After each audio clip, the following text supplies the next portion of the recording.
describe him to me. And Muslims, look at the description of your Rasul. And for some, this would be the first time you hear what your Prophet looked like. I saw a man of striking appearance. ظاهر الوضاء أبلج الوجه, radiant face, حسن الخلق, beautifully created. لم تعبه الثجلة, his belly wasn't protruding. ولم تزر به السعلة, nor was his head disproportionate and small. وسيم قسيم, proportionate and delicate, finely made, a specimen of a creation. في عينيه دعج, in his eyes there was a contrast.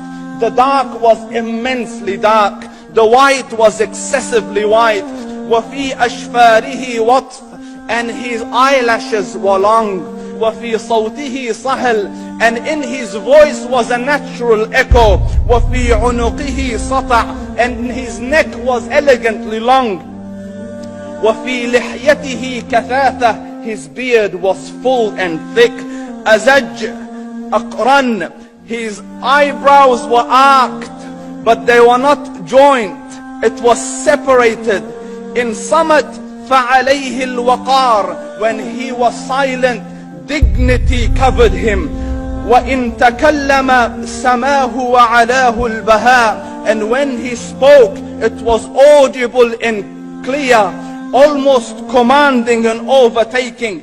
أجمل الناس وأبهاهم من بعيد, from afar the most striking and outstanding in appearance. وأحسنهم وأجملهم من قريب, and when he came near, the best of them and the most handsome of them in closeness. حلو المنطق, such an exalted and sweet level of logic. Like when he used to speak, it was so coherently logical, it was smooth and easy to understand. فصل لا نزر ولا هذر, he was to the point, not excessive, nor too short. كأن منطقه خرزات نظم يتحدرن, his logic, his utterances, his words were like jewels coming out of a necklace, calculated, polished, one after the other, it would flow magically. ربعة, he was medium in height. Your eye didn't have to strain to look up at him, nor was it tedious to look down at him. He was a comfortable sight to look at. له رفقاء يحفون به, he had friends, the people that were with him, they were working around him to try to serve and protect him. إن قال سمعوا لقوله, when he used to say something, they used to hearken to what he used to say. وإن أمر تبادروا إلى أمره, when he commanded, they used to compete to fulfill the command. This is Muhammad Rasulullah. This is Muhammad Rasulullah. Anas ibn Malik says, he says, I came out one night, it was the full moon night.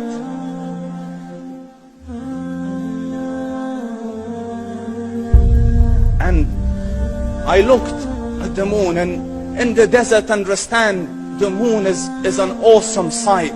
It is smooth, it is radiant, it is clear, it is gentle compared to the scorching sun at which they are used to. So the moon was the epitome of beauty. So he says, I came out at a full moon night and I looked at the moon and I saw it beautiful, handsome. So I said, let me go see if the moon is more handsome or my Prophet is more handsome. Let me see if that is more beautiful or the Prophet is more beautiful. So I went and I saw him standing afar.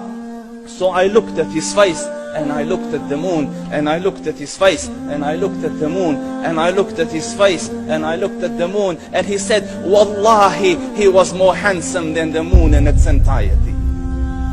That is just the look of your Rasul.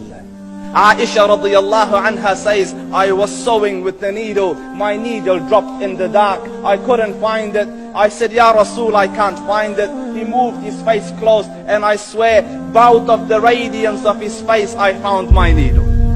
And the Prophet sallallahu alaihi wasallam was mind-bogglingly handsome. But his handsomeness was covered with waqar and jalal and hayba.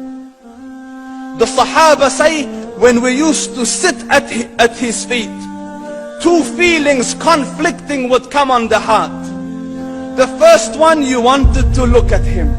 You wanted to behold the majesty of his face. And when you wanted to look up, shyness used to overtake you, so you used to look down. Amr ibn al-As says, I sat with him many times, but if you ask me to describe his face, I can't describe it.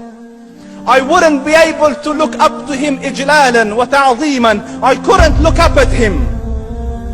And that is why he didn't have the problems that Yusuf alayhi salam had. Because it was difficult to penetrate the awe and the splendor of the Rasul.